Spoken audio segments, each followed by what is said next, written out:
তোমরা কি কিছু দেখতে পাচ্ছ?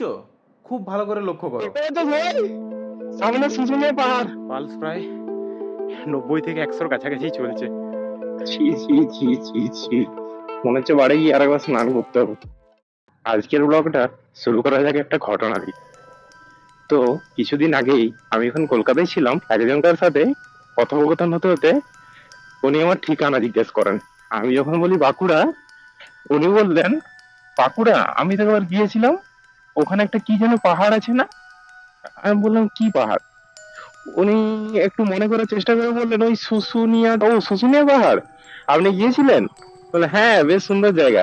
তারপর আমি বুঝলাম বাঁকুড়ার যে শুশুনিয়া পাহাড়ের যে খ্যাতি বা ঐতিহ্য, সেটা শুধু বাঁকুড়ার মধ্যে সীমাবদ্ধ নেই, সেটা কলকাতার মানুষকে যথেষ্ট আকৃষ্ট করে। আর এই জন্যই আমি ভাবলাম তোমাদের জন্য একটু বেরিয়ে পড়া যাক শুশুনিয়ার উদ্দেশ্যে। বেরোতে একটুখানি লেট হলো, কিন্তু দেখা যাক পাহাড়টা কতটা উঠতে পারি।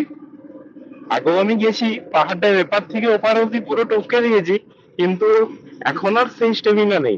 আমার বাড়ি থেকে শুশুনিয়ার দূরত্ব হচ্ছে 32 কিলোমিটার। আর মোটামুটি সময় লাগবে আশা করি 50 মিনিটের মতো লাগার কথা। এরপরে ডিপেন্ড করছে রাস্তার উপর। এটা দুদিক হয়েও যাওয়া যায়। এক হচ্ছে ওই যেটা হচ্ছে দুর্গাপুর রোডের সাইড দিকে চলে যাচ্ছে, গঙ্গাজল ঘাটি, বাঁকুড়া, সেই দিকেও যাওয়া যায়। আর একটা আমরা যেটা যাবো, এটা হচ্ছে ছাতনার এই সাইড হয়ে পড়ে। শুধু পাহাড় আর সৌন্দর্যের ব্যাপারে নয়, প্রত্নতাত্ত্বিক দিক থেকেও শুশুনিয়ার উল্লেখযোগ্য খ্যাতি রয়েছে। এখানে অনেক শিলালিপি আর জীবাশ্ম পাওয়া গেছে। এই শুশুনিয়া পাহাড়ে অনেকগুলো জীবাশ্ম পাওয়া গেছে। এখানে মোটামুটি এশিয়াটিক সিংহ, হাইনা, জিরাফ, আরো অনেক ধরনের প্রাণীর জীবাশ্ম এখানে পাওয়া গেছে। তো আর আরেকটা ইনফরমেশন দিয়ে রাখি, পশ্চিমবঙ্গের যে প্রাচীনতম শিলালিপির পাথর, সেটাও নাকি শুশুনিয়াতেই আছে, এরকমই দাবি করা হয়। আমরা চলে এলাম রাজগ্রাম, আর সামনেই তোমরা দেখতে পাবে রাজগ্রাম ব্রিজ। এই হচ্ছে রাজগ্রাম ব্রিজ। এ বাবা, এ রাস্তা যেমন খারাপ তেমনি ধুলো।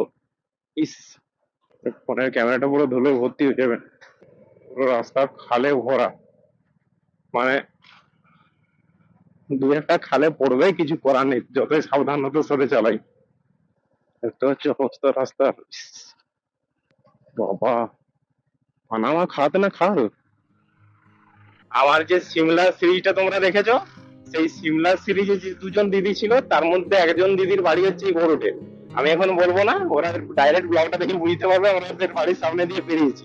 আর হ্যাঁ, যারা যারা এখনো সিমলা সিরিজটা দেখোনি, যে দেখে এসো, আশা করি তোমাদের খুব ভালো লাগবে। যদিও সেটা মোটো ব্লগ না, কিন্তু এমনি ঘুরতে গেছিলাম, ভাবলাম ব্লগ করেনি, এত সুন্দর জায়গা তোমাদেরকে দেখানো হবে। এই শুশুনিয়া গ্রামের যে গ্রামটা ওখানে শুশুনিয়ায়, সেই গ্রামের ম্যাক্সিমাম মানুষ সব পাথর শিল্পী আর কি, মানে ওরা হাতে করে পাথর কাটাকাটি করে বিভিন্ন রকমের জিনিস তৈরি করতে পারে। দারুণ, মানে ওখানে মানুষজনের একটা শিল্প। ভাবলেই কেমন লাগে যে আমাদের এই সামনে যে শুশুনিয়া পাহাড়ে, যেখানে এত ধরনের, এত হাজার হাজার বছর আগেকার জীবাশ্ম পাওয়া গেছে, ওই শুশুনিয়া পাহাড়েই একটা ঝর্ণা আছে। মানে সামনে একটা বাঘের মুখ করা আছে, সেটা দিয়ে জল পড়ে। কিন্তু অনেকে বলে নাকি ওই জলের উৎস এখনো পর্যন্ত কেউ জানে না। এবং এটাও শোনা যায় যে অনেক লোকের অনেক রকম ব্যাধি রোগ সেই জল খেয়ে নাকি ঠিক হয়ে গেছে। এই আমরা ঢুকে গেলাম বাদুল্লাড়া গ্রামে। এখান থেকে এই রাস্তা দিয়ে আমি সোজা একদম উঠে যাব আঁচুড়িতে। জায়গাটা ভালো না, পুরো সবুজে ভরা। তার মাঝে দেখো মানুষজন কিভাবে আগুন লাগিয়ে এগুলো নষ্ট করেছে। কিরকম ভাবে আগুন লাগিয়েছে এই জায়গাগুলোই দেখো।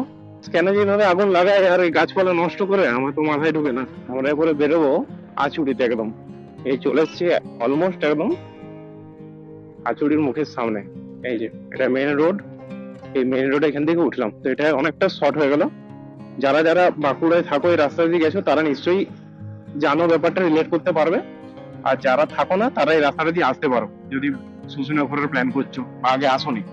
এই শুশুনিয়ায় নাকি ওই প্রত্নতাত্ত্বিক যুগের অনেক হাতিয়ারও পাওয়া গেছে। আর এখানে যে রাজা ছিলেন চন্দ্রবর্মা, আর তিনি নাকি এখানে একটা দুর্গও তৈরি করেছিলেন। এই রাস্তাটা বেশ ভালো মনে হচ্ছে। এই জায়গাটার সৌন্দর্যটা দেখো, একদম লম্বা লম্বা গাছ আর একদম স্মুথ রাস্তা পুরো। আশা করি তোমরা বাইক নিয়ে এলে এখানে বাইক চালানোর ফিল পাবে ভালো রকম। এই পুকুরটা দেখো, পুরো ফুলে ভরা, পদ্মা ফুল নিশ্চয়ই পুরো ভর্তি। Just look at this. এসব কিন্তু শহরে পাবে না তোমরা। প্রাকৃতিক সৌন্দর্য ভগবান পুরো ভরে দিয়েছে বাঁকুড়াতে। দেখো ছেলেমেয়েরা সব খেলাধুলা করছে। এটা ছাতনার ফরেস্ট অফিস। সুন্দর পলাশ ফুলের গাছ। এই মোড়টার থেকে মনে হচ্ছে আমাদেরকে ডান হাতে বেঁকে যেতে হবে। ও দাদা, এটা শুশুনিয়া? এই মাত্র দেখতে পাচ্ছিলে রাস্তার ধারে ধারে গাছ, এখন রাস্তার ধারে ধারে পুরো বাড়ি, একদম রাস্তার সাইডেই জাস্ট। আর ট্রাভেল করার এই তো মজা, তুমি বোর হবে না, কিছু না কিছু তোমার কাছে আসবে যেগুলো ইন্টারেস্টিং। বিশেষ করে তোমরা যদি বাইকে ট্রাভেল করো দেন তো মজাটা আরোই আলাদা। বাসুলি মাতার মন্দির এটা। আরে কিছুক্ষণ পরেই তো সন্ধে হয়ে যাবে, আমি এখনো পৌঁছাতে পারলাম না। অ্যাটলিস্ট হাতে 30 থেকে 40 মিনিট না থাকলে আমি তো শুশুনিয়া পাহাড়টা ভালো করে এক্সপ্লোরই করতে পারবো না। এই যে শুশুনিয়া পাহাড়, এর উচ্চতা হচ্ছে 450 মিটার প্রায়। শুশুনিয়া যাওয়ার যে রাস্তা, সেই রাস্তায় বেঁকে গেলাম। এখানে রাস্তায় ছাগল, গরু, কুকুর এসব ঘোরাফেরা করে, তো গাড়ি একটু সাবধান তার সাথেই চালাতে হবে আর কি। শুশুনিয়া হিল 9 কিলোমিটার, চলো আর 9 কিলোমিটার। রাস্তাটা মোটামুটি খারাপ আছে, দেখে শুনে চালাতে হচ্ছে।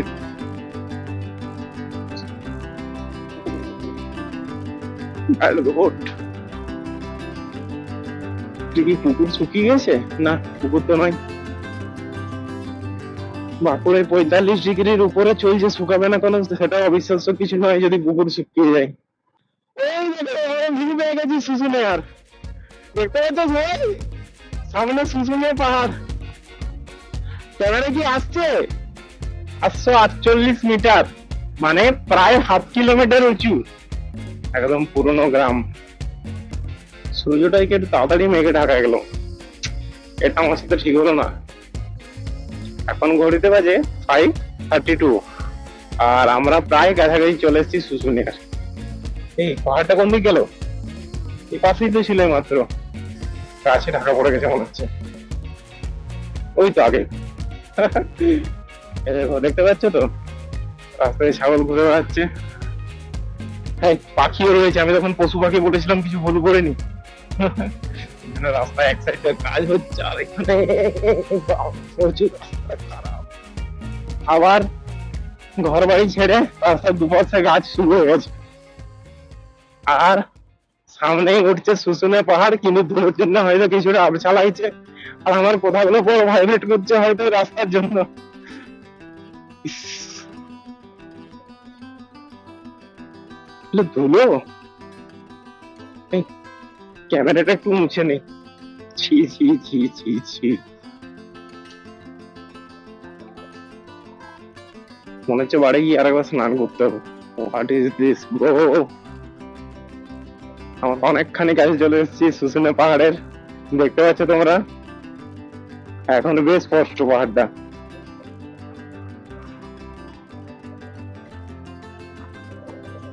কি করছিস ভাই?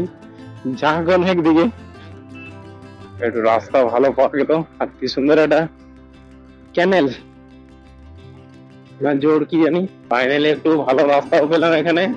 আর এই ট্রাকটার জন্য এত ধুলো হচ্ছিল, একে তো আমাকে ওভারটেক করতেই হবে, যদিও আর ধুলো হবে না, বাট আমাকে অনেক ধুলো খাইছিস ভাই। পাহাড়টা অনেকটা প্রমিনেন্ট হয়ে গেছে এখন, দেখতে পাচ্ছ তোমরা? দুটো চূড়ো পাবে তোমরা, টপ পিক। এটা হচ্ছে ছোট পাহাড়টা যেটা এখানে শেষ হচ্ছে, এটার একটা টপ পিক হয়, আর একটা ওই বড় পাহাড়টা। অনেকটা অন্ধকার হয়ে গেল, আর এখনো তো আমি পৌঁছালাম না। আর এদিকে এই সূর্যটা মেঘে ঢাকা গেছে বলে আরো বেশি ব্যাপারটা এরকম হয়ে গেছে। এদিকটা দিয়ে শুশুনিয়া যায়? এটা কোথায় যায়? না মানে সে ওঠার জায়গাটা আছে না, ওটা কোন দিকটাই? বললো একটা হোটেল আছে, আমাদেরকে ডান দিকে ঘুরতে হবে ছাগল ভাই। এই চলে এসছি শুশুনিয়া। আর হোটেল আছে মানে এই যে দত্ত হোটেল, এটার থেকে এদিক ঘুরে গেলাম। এটাই মনে হয় শুশুনিয়া যাওয়ার রাস্তা মেন। আমি যেটা আগে ঘুরছিলাম ওটা শুশুনিয়া পার্ক। এখন মনে হচ্ছে সবকিছুই বন্ধ, যে তোমাদেরকে দেখাবো। এগুলো সব খোলা থাকে, প্রচুর দোকান এগুলো আছে, একদম পাথরের জিনিসপত্র সব বিক্রি হয়। কিন্তু এই মুহূর্তে মনে হচ্ছে সব দোকান বন্ধ, কিছু কিছু খোলা আছে আর কিছু কিছু বন্ধ। এই যে দেখতে পাচ্ছ।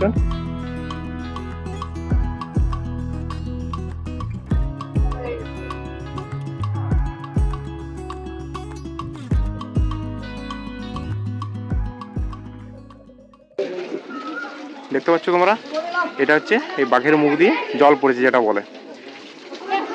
আর এখান থেকে এই ভোলে বাবাই যারা আসে এখান থেকে জল নিয়ে যায় এবং যে পরে ওখানে শিব ঠাকুরের মাথায় জল ঢালে। তো আমরা এখন পাহাড়ে ওঠার রাস্তা দিয়ে উঠবো, দেখি কতটা উঠতে পারি। আর আমি ট্রাইপডটা বের করে নিই, ট্রাইপড বের করে নিয়েছি। স্লো অ্যান্ড স্টেডি, বেশি ফাস্ট উঠলেই বেশি সমস্যা হবে। এটা আমার অফরোডিং হচ্ছে, বেশি হড়বড় করে চলবে না, নাহলে হাঁপিয়ে উঠবো পুরো। জলটা আমি নামিয়ে ভুল করলাম কিনা জানি না। ছোট পাহাড়টার টপ অব্দি ওঠা গেলেই অনেকটা। এখনই এইটুকু উঠে আমি হাঁপাতে শুরু করে দিয়েছি লিটারেলি। আর এখানে বেশ এরকম ভালো ভালো পাথর রয়েছে যেগুলো উঠতে সিরিয়াসলি হাঁপিয়ে যাচ্ছি। এই হেলমেটটা এটা ক্যারি করা একটু ডিফিকাল্ট হয়ে দাঁড়াচ্ছে। হ্যাঁ, এরপরে ঠিক আছে। সূর্য অস্ত যাচ্ছে, এখান থেকে দেখা যাচ্ছে।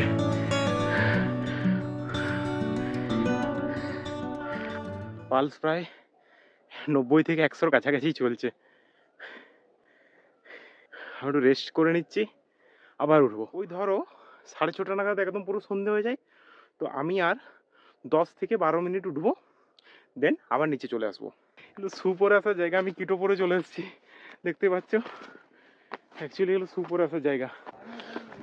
অনেকটা উঠে গেছি, অনেকটা উঠে গেছি। তার প্রমাণ এটাই, তোমরা নিচটা দেখো।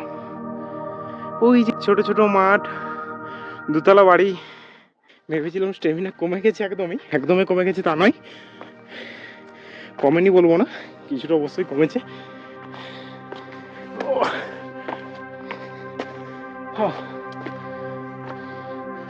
নাও আরেকটা স্টেপ উপরে।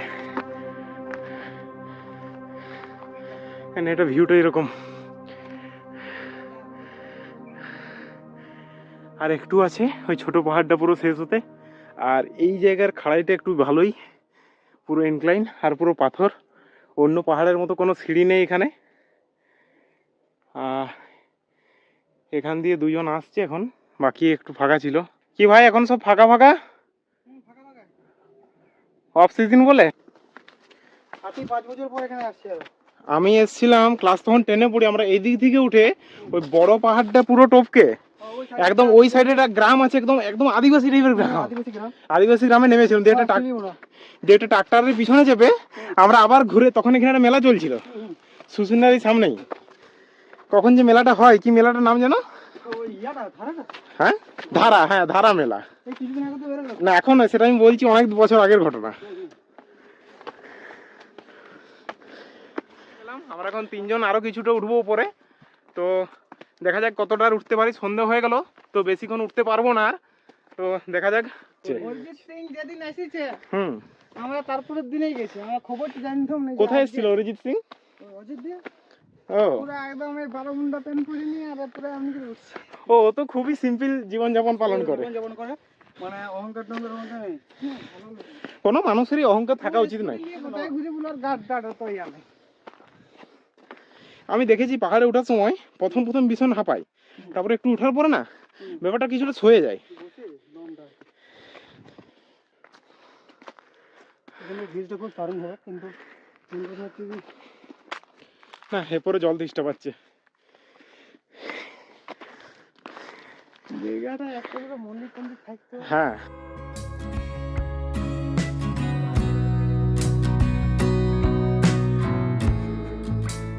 আস্তে আস্তে আস্তে। উপরটা কতটা আছে? আর অনেকটা এখনো। এটা কি একদম বড় পাহাড়টা, আমার বড় চূড়াটা? ও বাবা, তাহলে ছেড়েই দাও, সন্ধ্যে গেলে নামতে অসুবিধা হবে, ওটাই বলছি। তোমরা কি কিছু দেখতে পাচ্ছ? খুব ভালো করে লক্ষ্য করো। যারা যারা পেলে না তাদের আমি দেখিয়ে দিই। নামতে এখন অসুবিধা হয়ে যাবে যদি গলাটাও শুকিয়ে যাচ্ছে পর। চলো চলো, আর ফালতু রিস্ক নিয়ে লাভ নেই। আপনারা কি একদম বড় চূড়া অব্দি গেছিলেন? আচ্ছা, শুশুনে ওঠার জার্নি এখানে শেষ, এবারে নামবো। আমি ঘেমেছি, এরকম যদি 4-5 বার আমি শুশুনে এরকম ওঠানামা করি তাহলে বুড়ি ঝরে যাবে পুরো। কোন জিম টাকা দিয়ে জিমে টিমে ভর্তি হয়ে যাওয়ার কারণে শুশুনের প্রথম চূড়াটা এবার উঠতে হবে, একবার নামতে হবে, ব্যাস। এখানে এই যে এরকম ঘেমেছি আমি জানি না দেখা যাচ্ছে কিনা ঘামটা, কিন্তু একদম গোটাই ঘেমে ভর্তি হয়েছে। আমরা আবার নেমে গেলাম পাহাড়ের নিচে, আর এই দুই দাদা, তোমাদের নাম কি বলো তো একবার করে? সুমন, প্রশান্ত দা। তো এই দুজন খুবই ভালো মানুষ, আমার সঙ্গে দেখা হলো পুরো রাস্তাটা। তো আমরা এখন একটু দোকানে গিয়ে গল্প টল্প করবো, তারপরে বেরিয়ে পড়বো। কি ঠাকুর দাদা এটা? নরসিংহ ঠাকুর এটা। দেখলে তোমরা শুশুনে পাহাড়টা কেমন লাগলো জানিও, এই ব্লগটা কেমন লাগলো জানিও। আর ভালো লেগে থাকলে আমার ভিডিওটা লাইক করো, আর এরকম ভিডিও পেতে সাবস্ক্রাইব করতে পারো তোমরা। আর আজকের মতো টাটা, দেখা হচ্ছে নেক্সট ভিডিওতে, বাই।